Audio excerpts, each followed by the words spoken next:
5장 원자 구조와 주기율표 강의를 시작하도록 하겠습니다. 이제 아마 책에 우리 교재에 보면 두 챕터로 이것도 아마 그렇게 되어 있는 걸로 제가 기억하고 있는데 원자의 구조 대응과하고 그 다음에 주기율표 따로 이렇게 했던 것 같은데 아무튼 좀 내용이 여기도 그렇게 적은 편은 아닙니다. 그러니까 요 5장과 다음 6장, 7장까지 내용이 이렇게 한꺼번에 이렇게 그것이 몰려져 있는데 그 내용들이 전부 다 제대로 화학 구조에 대한 전반적인 것들, 원자 구조, 분자 구조, 그래서 어떤 화합물의 구조까지 우리가 알 수 있는 그런 기본적인 그런 이론이 되겠습니다. 오늘은 이제 원자의 구조에 대한 것, 그다음에 주기율표까지 주기율표 됐으면 5장을 다 나가는 걸로 하려고 그러는데 그렇습니다. 그러면 처음에 이제 우리가 뭘 좀 알아야 되냐면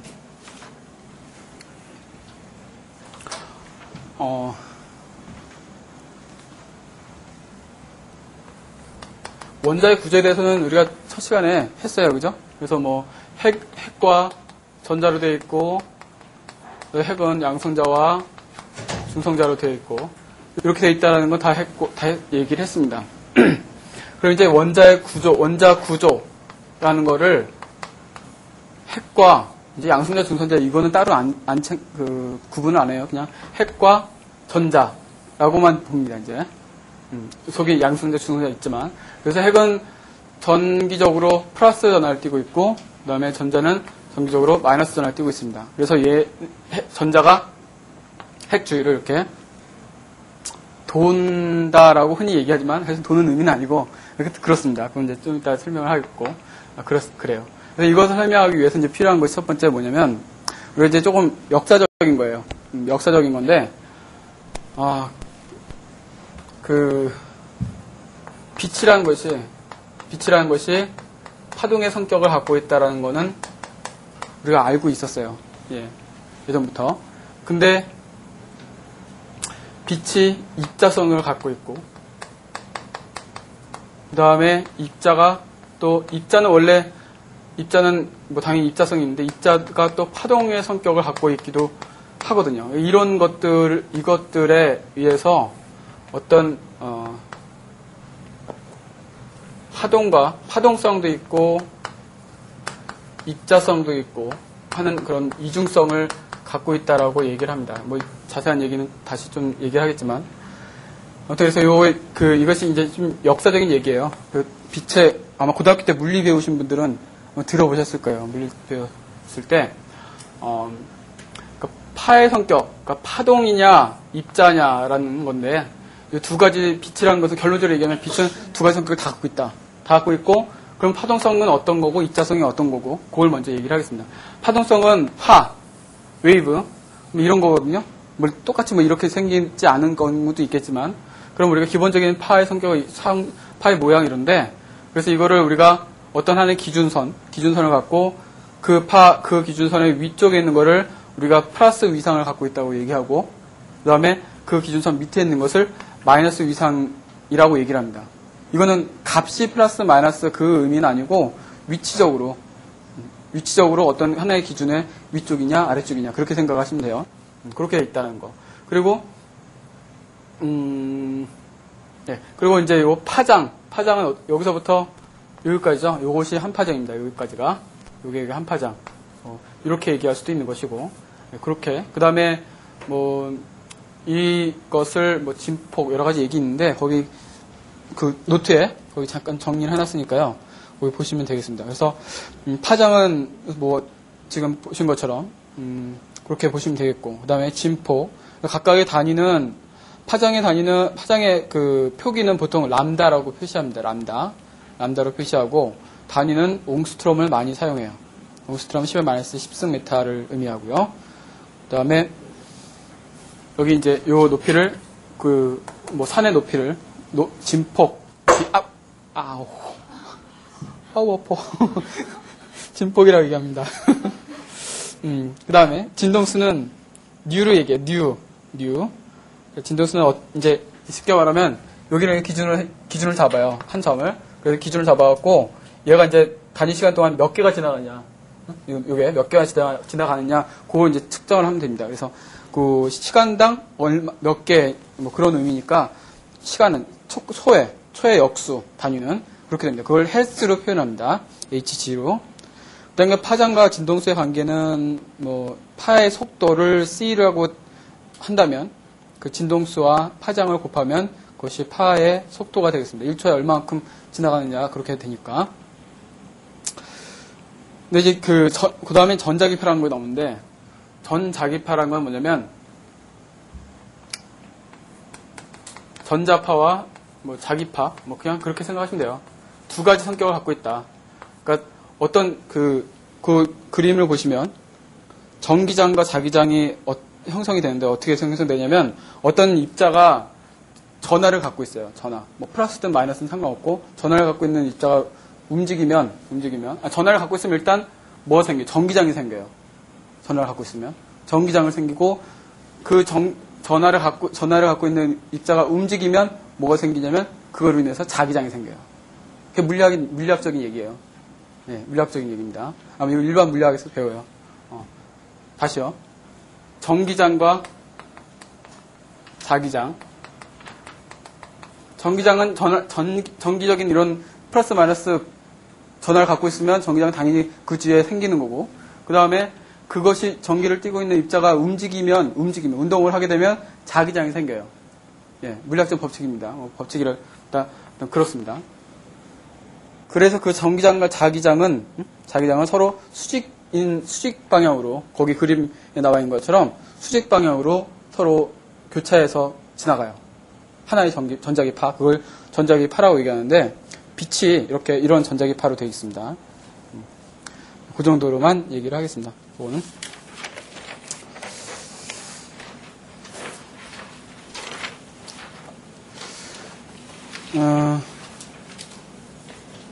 그래서 빛은 우리가 이제 여태까지 고전적으로는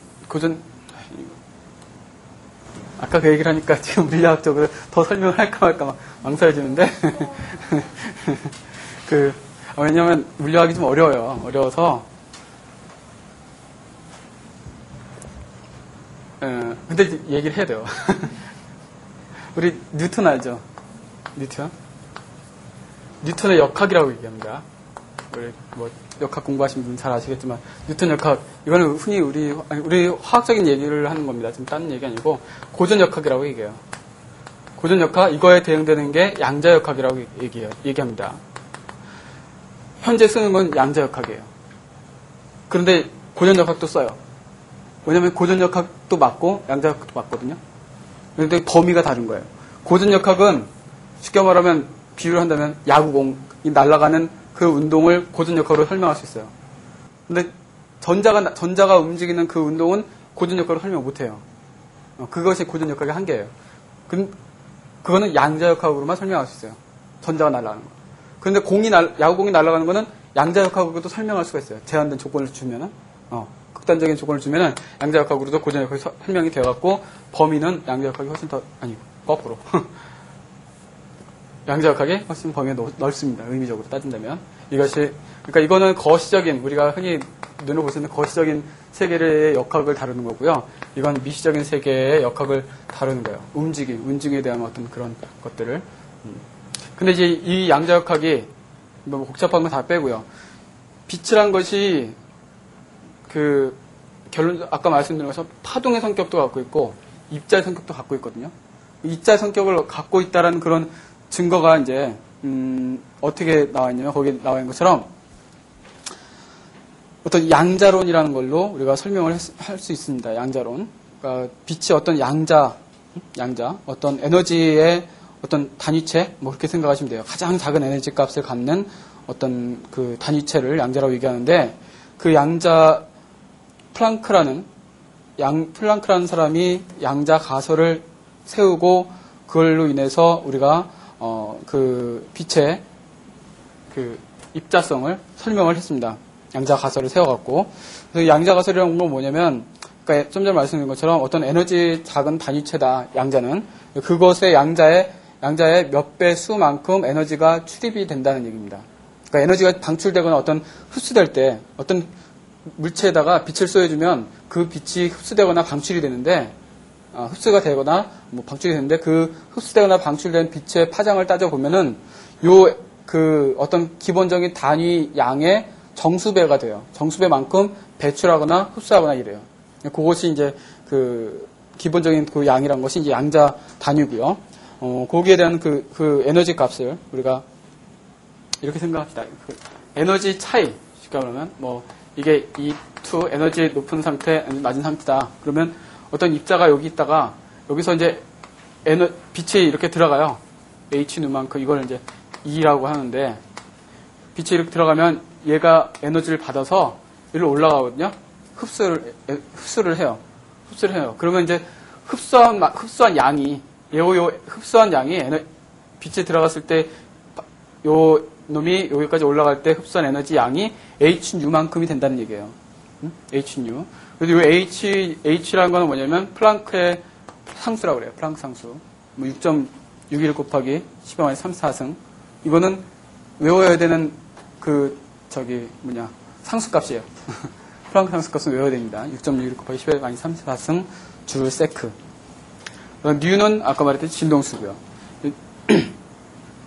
요 에너지 차이, 요 E2와, 그러니까 결국은 E2와 E1의 에너지 차이는 요 H뉴의 정수배예요. 항상. 요 H뉴 값의 정수배만큼 그 에너지가 이제 들어가거나 나갑니다. 지금 이 경우는 이제 들어간 거죠. 그럼 얘가 이제 에너지 높은 상태에 있던 놈이 밑으로 떨어지면은 여기서 에너지가 빛으로 방출이 되거든요. 그거를 방출되는 그걸 이제 스펙트럼이라고 합니다. 방출된 빛을 잡아갖고 우리가 분석을 하면 그거는 방출 스펙트럼이라고 얘기를 하고요. 그 다음에 이렇게 들어가는 빛, 흡수되는 빛을 얼만큼 되는지 그걸 측정하는 것이 이제 흡수 스펙트럼이거든요. 우리 노트에는 안 났지만 책에 보시면 이렇게 예전에 스펙트럼 이렇게 쭉 선 스펙트럼이라고 얘기하는데 뭐 이렇게 어디 선이 있고 뭐 이런 그림 보셨을 거예요. 책에 보면 있습니다. 교재에.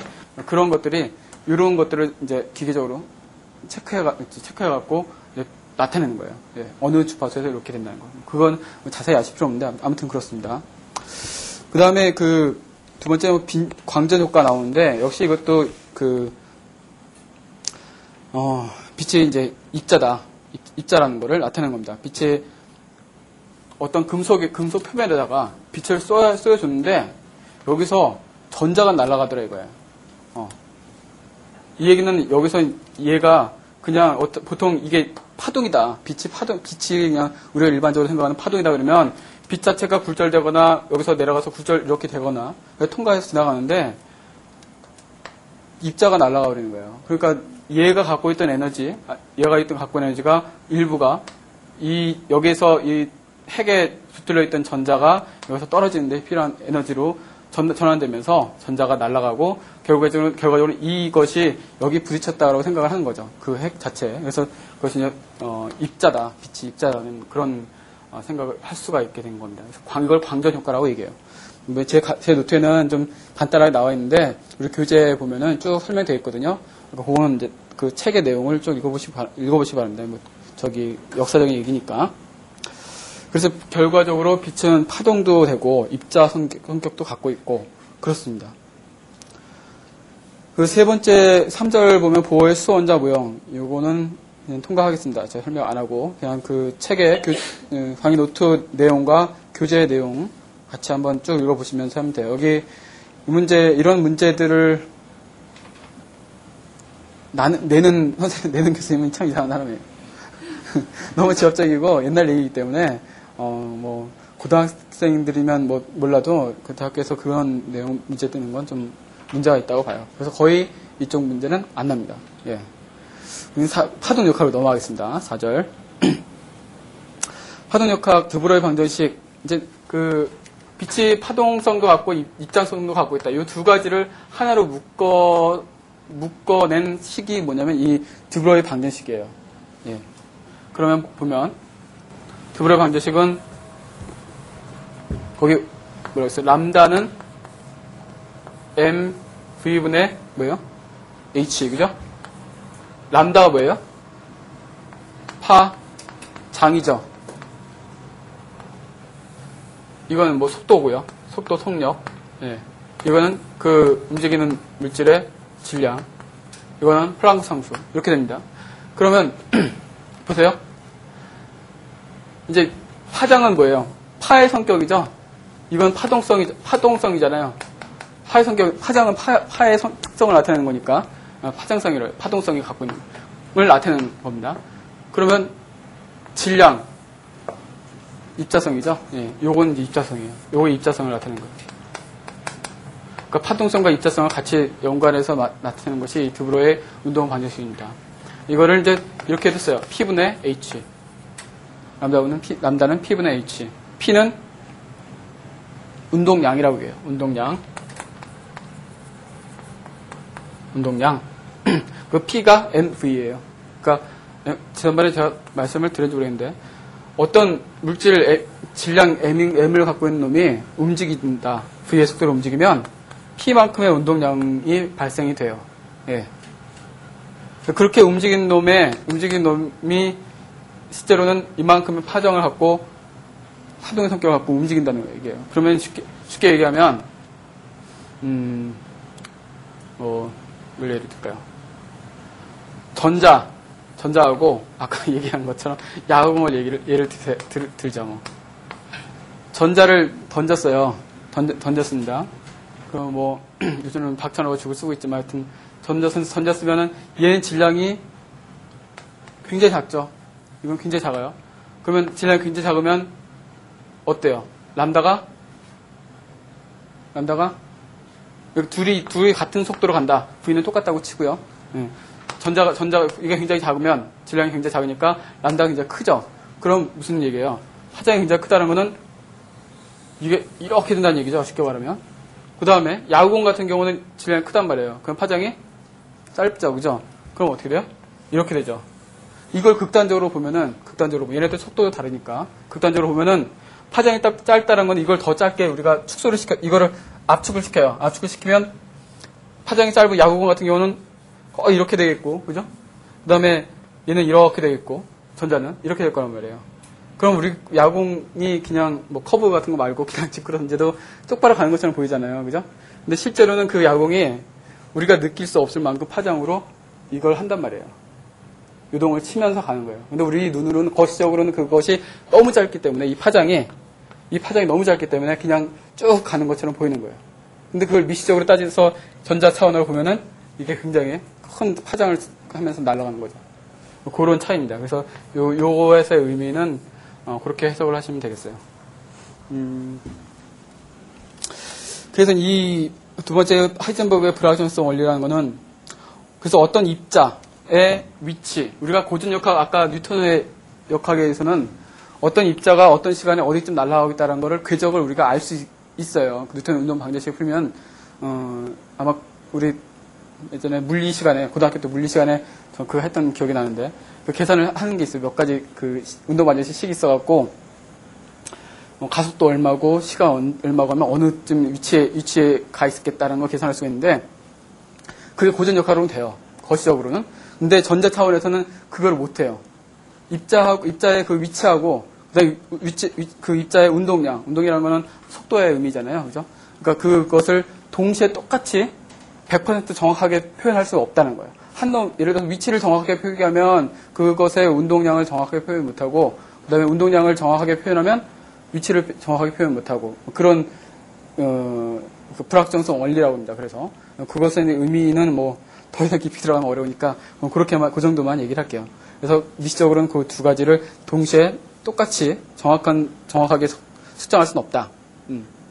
그래서 그걸 수식적으로 하이젠버그의 불확정성 원리를 수식적으로 표현하면 거기에 나와 있는 델타 X 곱하기 델타 P는 4파이분의 H보다 크거나 같다라는 그런 식이 된다라는 얘기입니다. 그거는 뭐 그런 것까지 뭐 외우실 필요 없는데 그냥 그런 의미가 있다라는 정도만 아시면 되겠어요. 그 다음에 슈레딩거 방정식. 이제 슈레딩거 방정식에 의해서 파동 역학이 성립이 되는 거예요. 우리가 뉴턴의 운동 방정식을 위해서 고전 역학이 성립되는 것처럼 이 슈레딩거 방정식에 의해서 파동 역학이 성립이 됩니다. 그러면 슈레딩거 방정식에 대해서 간단하게만 얘기를 하면 간단하게 얘기하면요. 우리가 뒤에 5절에 양자역학의 원리 해서 고급 나오는데 그 내용을 제가 지금 설명을 안 합니다. 설명을 안 하는데 그건 나중에 여러분들 지금 설명하면 너무 어렵기 때문에 설명 안 하고 혹시 기회가 되면 뭐 나중에 설명을 할 수도 있겠고요. 실제 문제들을 접할 때 필요하게 되면.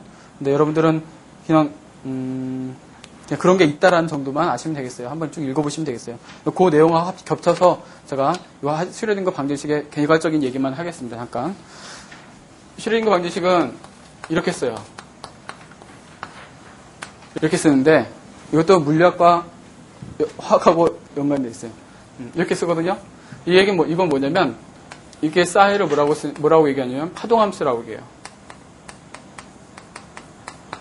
파동함수. 그 다음에 이거는 어떤 연산자라고 얘기하는데 그 연산자의 이름은 뭐 구체적으로 일반화해서 알 필요 없고요. 그 다음에 이것은 E라고 썼으니까 에너지예요. 에너지. 그리고 이것이 슈레딩거 방정식이에요. 방정식. 슈레딩거 방정식. 방정식은 뭡니까? 방정식은 뭐에 써먹어요?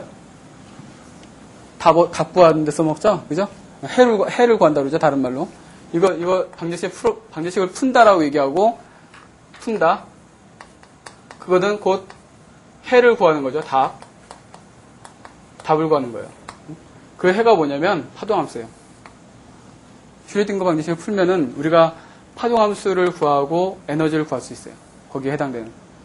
근데 이 파동함수가 뭐냐면 파동함수가 오비탈이에요. 오비탈. 파동함수가 오비탈입니다. 파동함수나 오비탈이나 똑같은 말이에요. 네, 그렇게 생각하시면 돼요. 똑같은 말입니다.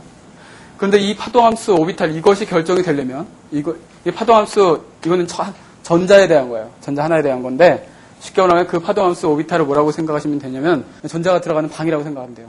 공간에 핵이 이렇게 있는데 핵 중심에 전자가 있을 거 아니에요. 핵이 플러스니까 전자가 마이너스를 존재하고 이 주위에 공간에 분포되어 있는데 도는 건 아니고요. 정확한 표현은 분포되어 있습니다. 분포되어 있는데 그것이 어디에 분포되어 있느냐, 어디에 제일 많이 분포되어 있느냐, 그것은 여기에 분포되어 있어요. 파동함수 오비탈에. 근데 그러니까 우리가 이해할 때는 전자가 그 공간에서 들어가는 방이라고 생각하시면 돼요. 전자가 들어가는 방, 오비탈은. 그리고 그 방을 결정을 하려면 뭐가 필요하냐면 양자수라는 게 필요해요. 양자수가 몇 가지 있냐면 N, L, ML, 전자의 경우는 MS까지. 그래서 이렇게 네 가지의 양자수가 있습니다. 우리가 일반화에서 배우는 양자수는 네 가지예요.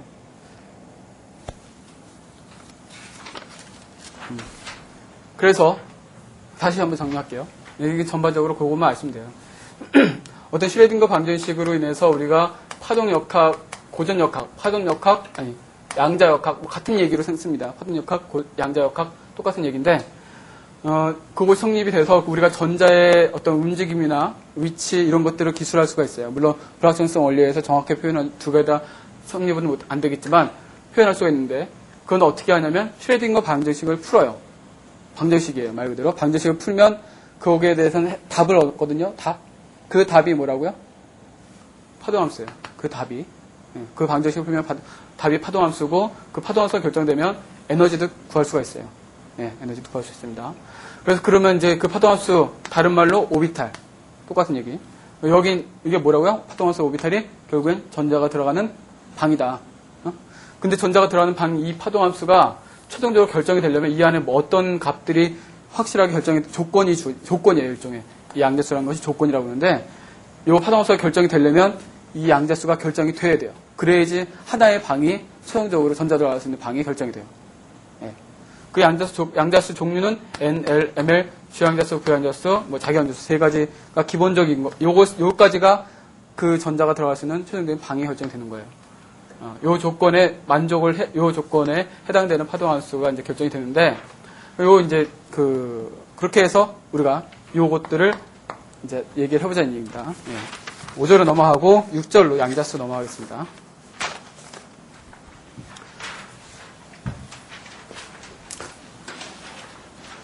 첫 번째, 주양자수. 주양자수는 쉽게 말하면 핵에서부터 얼만큼 멀리, 핵에서부터의 거리, 쉽게 말하면. 핵이 있고 전자가 있으면 그 전자가 핵으로부터 얼만큼 멀리 떨어져서 움직이느냐, 그 얘기예요. 그리고 우리는 이제, 아까는 정확히 뭐 분포 뭐 이런 얘기를 했지만, 그냥 쉽게는 이제 돈다라고 생각합시다, 이게. 이해하기는 그게 편하니까. 얼만큼 멀은 데서 도냐, 그런 의미예요. 그래서 핵으로부터 가까울수록 n이 거기 나오면 어떻게 돼요? 어디서부터? 값이 1부터입니다. 1, 2, 3 이렇게 증가가 돼요. 이걸 주양자수라고 얘기해요. 주양자수가 결정되면 그 다음에 어떤 게 결정되냐면 L.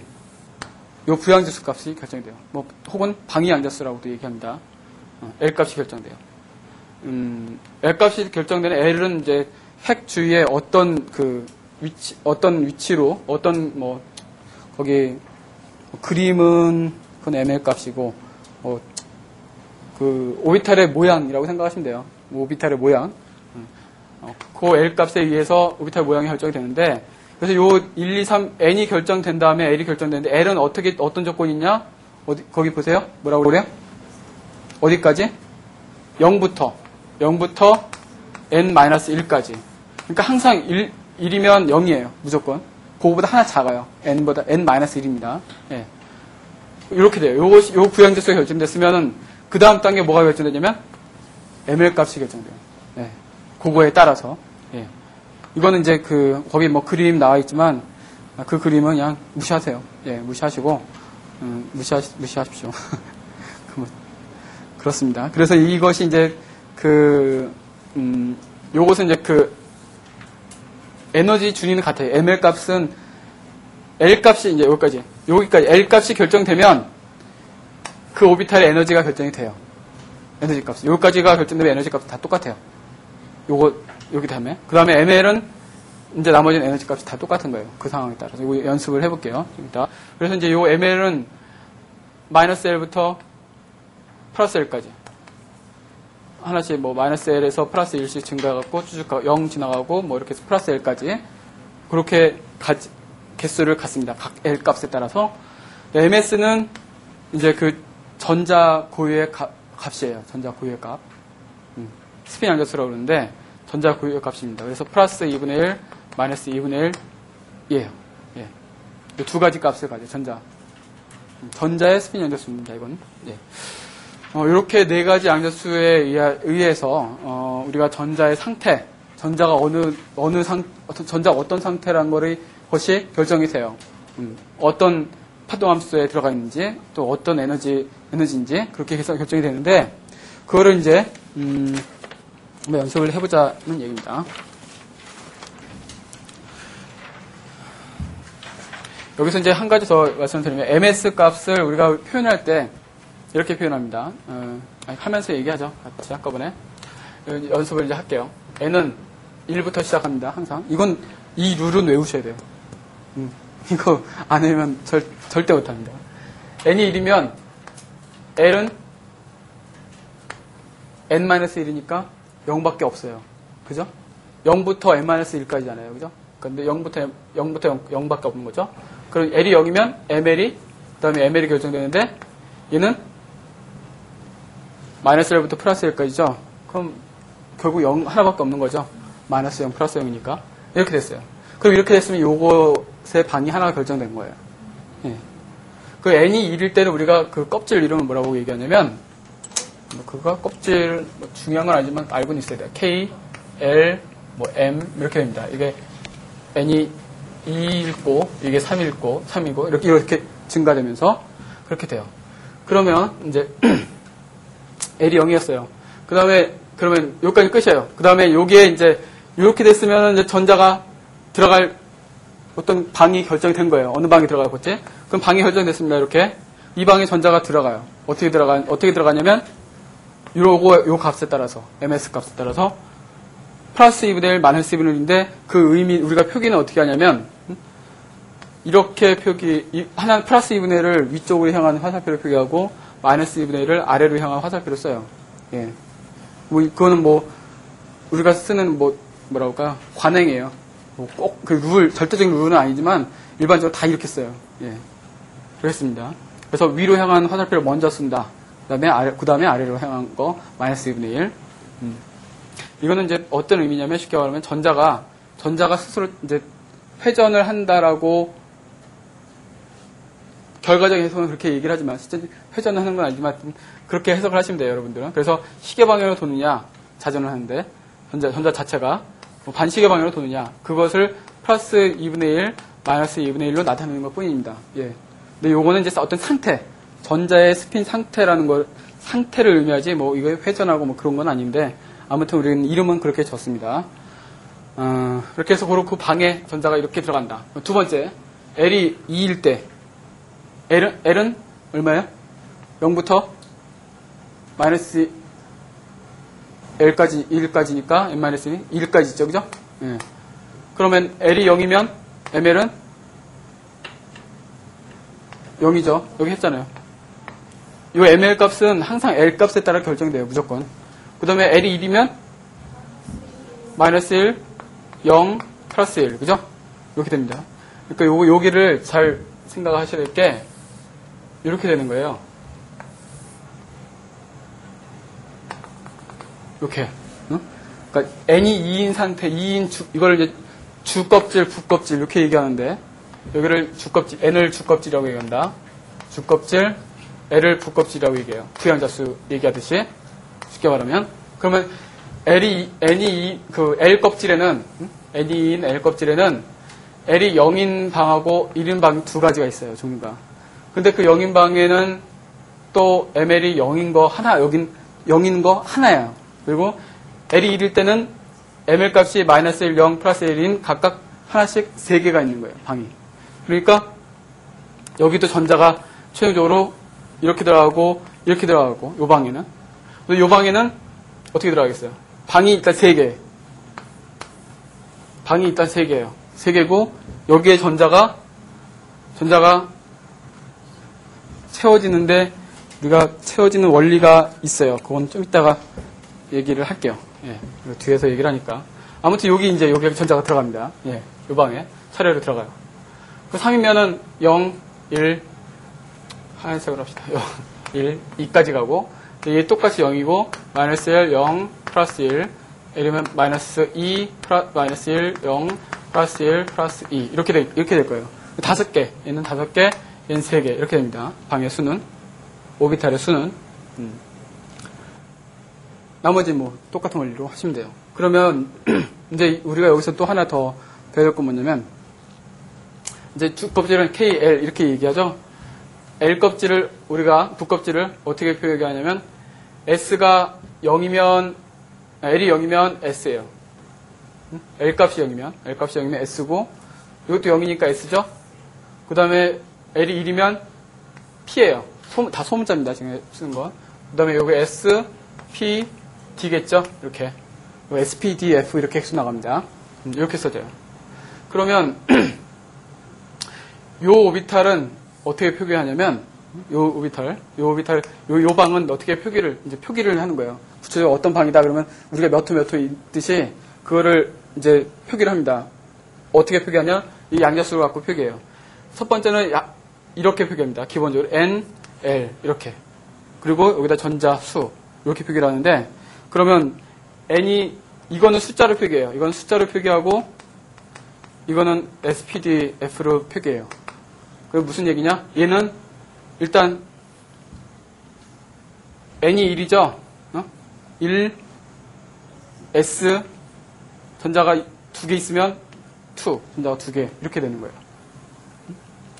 그리고 두 번째 이 방은 N이 주양자수 2죠? 2, 역시 L 값이 0인 S 오비탈이고 전자가 2개면 2개, 하나면 하나 이런 식으로 표기하고요. 그 다음에 이놈들은 역시 2인데 N이 2이고 L이 1이면 P니까 2P 하고 전자수 이렇게 표기합니다. 그런데 이제 종류가 이 P 오비탈은 종류가 몇 가지냐면 세 가지가 있는 거예요. 요 세 가지. 아까 좀 전에 얘기한 것처럼 에너지는 여기까지만 결정되면 에너지는 다 끝난 거예요. 그래서 이렇게 결정이 돼버렸으면 에너지 준위는 이제 나머지는 다 똑같아요. 그러니까 0, 요 세 개. 그러니까 이 얘기는 뭐냐면 요거는 에너지 값이 다르니까 얘네들 에너지 준위는 달라요. 근데 여기 안에서 생기는 요런 놈들은, 요거는 뭐 하나니까 뭐 따질 거 없고, 요 세 개 있죠? 요건 다 에너지 준위가 똑같아요. 에너지 높이가. 에너지가 똑같다는 얘기입니다. 얘도 얘는 5개가 똑같아요. 이렇게 표기한다는 거, 그 표기법을 기억을 해두시면 되겠고요.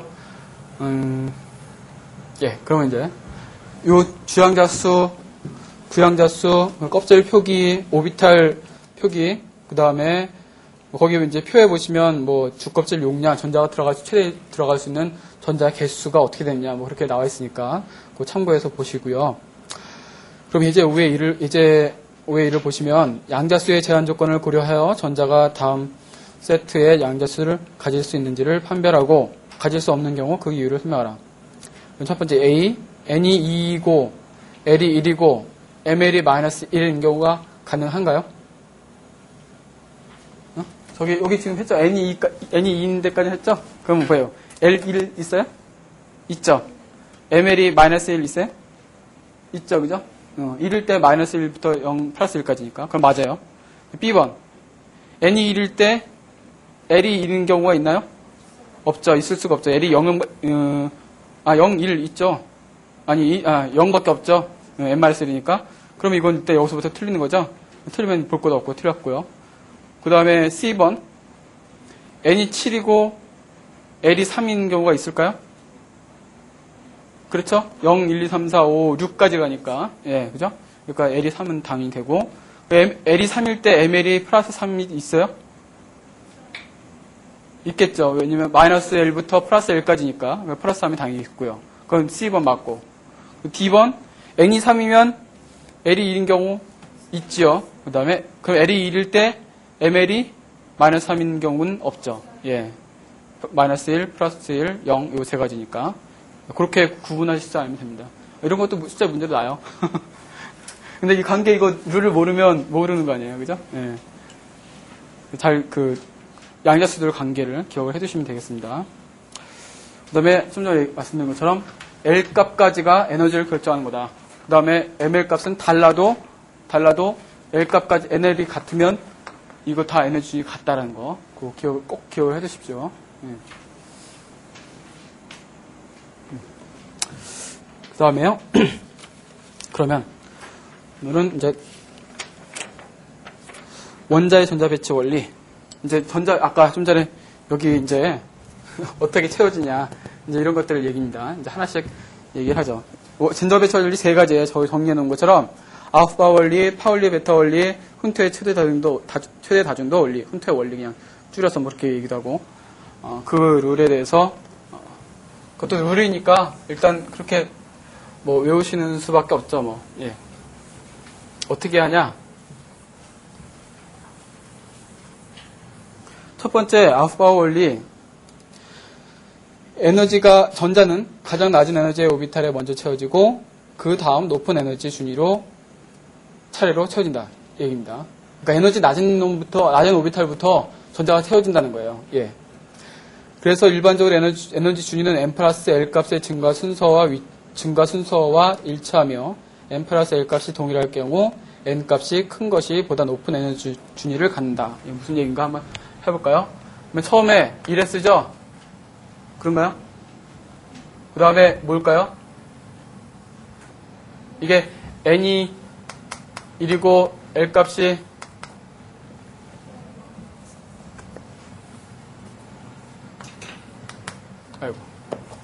n과 그 다음에 L하고 이게 1, 0 요거죠? 요거 그 다음에 그럼 여기 더 이상 없죠? 그 다음에 2일 때 뭐예요? 1 그죠?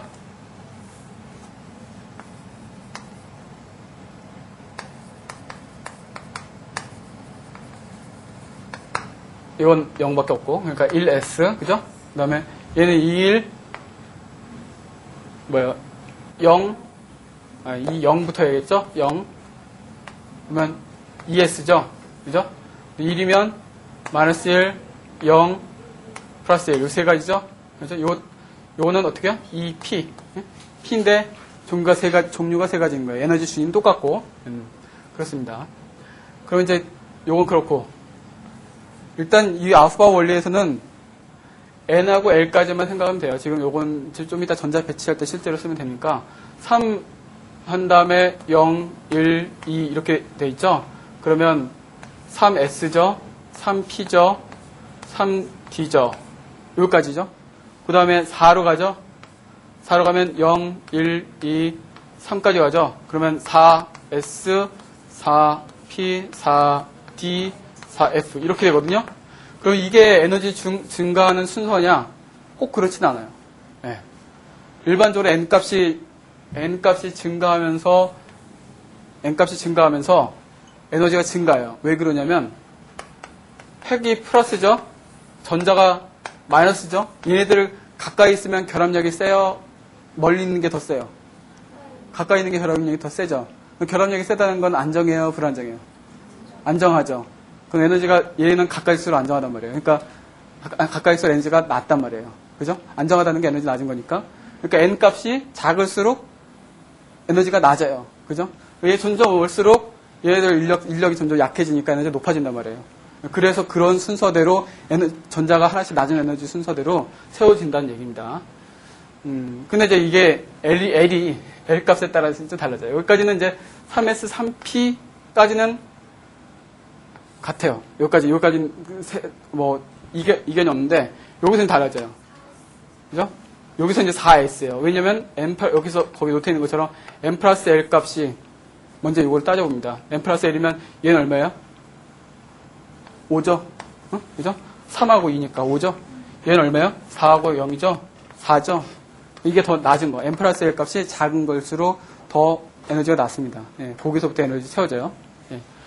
그렇게 그러니까 먼저 3P 다음에, 그 다음에 4S로 갔다가, 4S에서 3D로 갔다가, 3D에서 이제 4P로 가는 거예요. 이렇게. M 플러스 L로 따지면, 요거 이제 우리가 이 이상으로는 별로 볼 원자들이 없어요. 그러니까 다를 게 없기 때문에, 3D, 4S까지만 아시면 되거든요. 예. 그러니까 요것만 주의를 하면 돼요, 여기만. 또 에너지, 전자가 채울 때는 그런데, 전자를 거기서 떼어낼 때는 제일 바깥에부터 떨어져요. 그 무슨 얘기냐면, 4S 오비탈부터 전자가 떨어지는 거. 전자를 하나씩 떼어낼 때는 4S부터 떨어져요. 그게 제일 멀리 있으니까. 채울 때는 3D부터 차근차근 가고, 4S, 낮은 에너지부터 가고. 그러면 이제 거기 그 M 플러스 L 값이 동일할 경우, 예를 들면, 뭐가 있냐.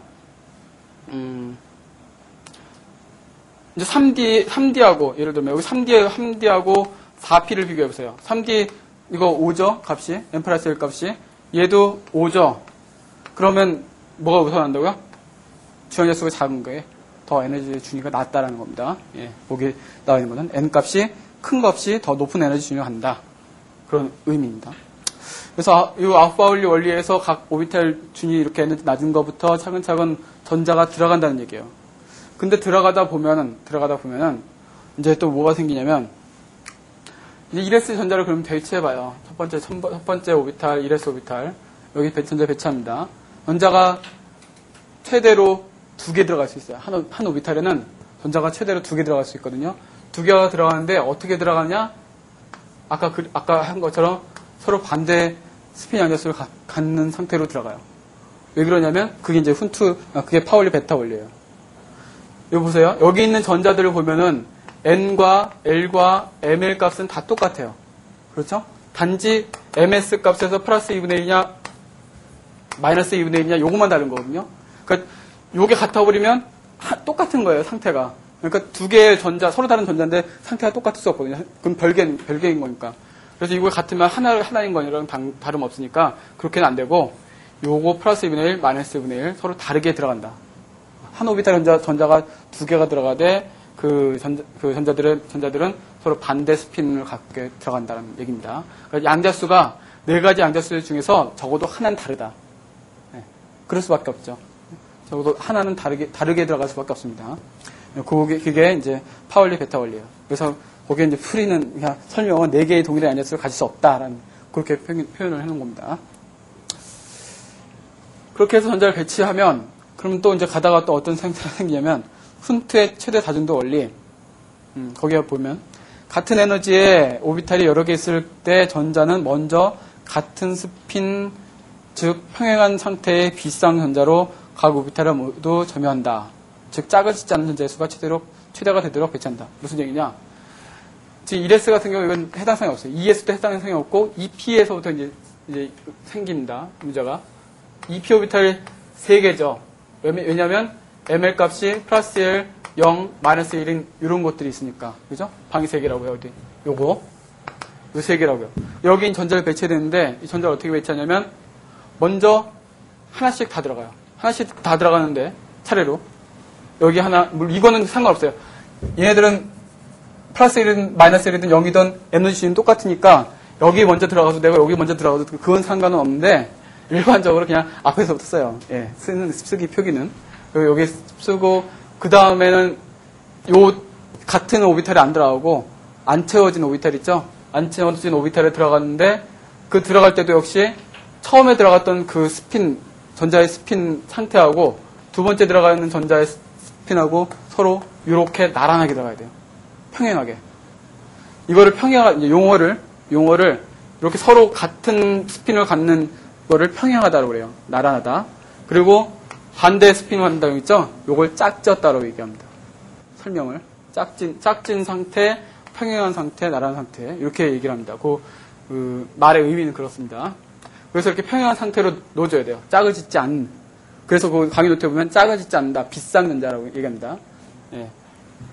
한쪽에 같이 안 들어가고, 그 옆에 안 채워진 오비탈부터 먼저 전자가 하나씩 들어가요. 하나씩, 그 다음에 또 하나 들어가고, 그 다음에 여기까지 다 채워졌으면 다시 처음부터 갑니다. 거기 있을 때는 아까, 파울리 원리에 의해서 서로 반대 방향으로 이렇게 짝진 상태로 들어갑니다. 이렇게 반대로.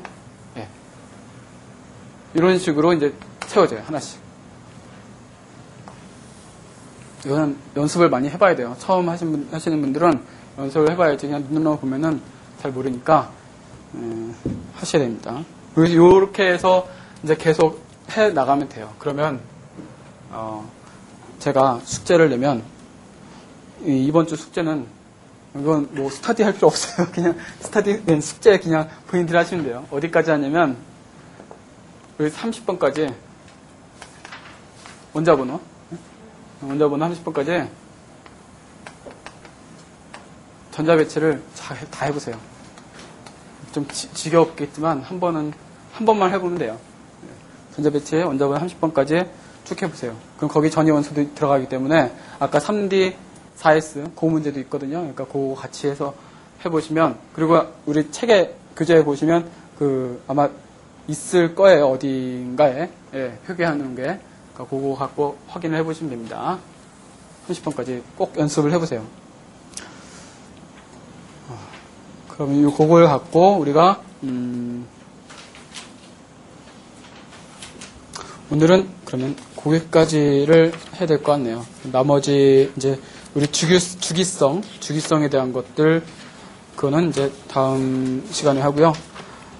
한 가지만 더 합시다. 8절까지 전자쌍과 자기적 흥재. 어차피 전자 배치가 가는 거니까 거기까지만 얘기할게요. 이제 이렇게 해서 전자가 배치되잖아요. 어떤 원자들의 전자 개수만큼, 전자 개수는 중성 원자면 원자 번호 수와 같은 만큼 전자 배치하면 되는 거예요. 각 쭉 해서. 그러면 이제 예를 들어서 8번 산소 전자 배치 한번 해볼까요? 1S 전자 2개, 그죠? 2S의 전자 2개, 2S 다음에 뭐예요? 2P죠? 2P에 몇 개? 4개, 그죠? 2P의 전자 몇 개까지 들어가요? 방이 3개니까 6개까지 들어가죠? 4개까지 들어갈 수 있단 말이에요. 그럼 이렇게 봤을 때는 우리가 전자들이 어떤 상태에 있는지 잘 몰라요. 그죠? 근데 1S, 2S야 당연히 방 하나니까 얘를 짝져 있다는 건 알 수 있잖아요. 그러니까 한 방에 이렇게 짝져서 있는 거. 그럼 P 오비탈을 한번 보세요. 하나, 둘, 3개 방이 있는데 4개를 배치해야 돼요. 하나, 둘, 셋, 넷. 이렇게 되죠. 그럼 여기 쌍을 짓지 않고 있는 게 오비탈을 혼자 존재하는 게 2개씩이나 있죠.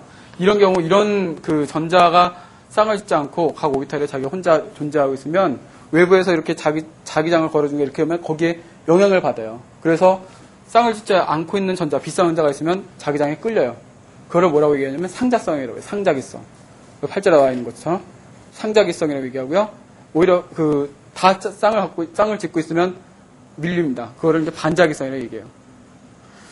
그래서 우리가 어떤 원자의 자기적 성질을 예측해라 그러면은 그게 상자기성이냐 반자기성이냐 알려고 하면은 반드시 전자배치를 안 해보고서는 절대 얘기할 수가 없어요.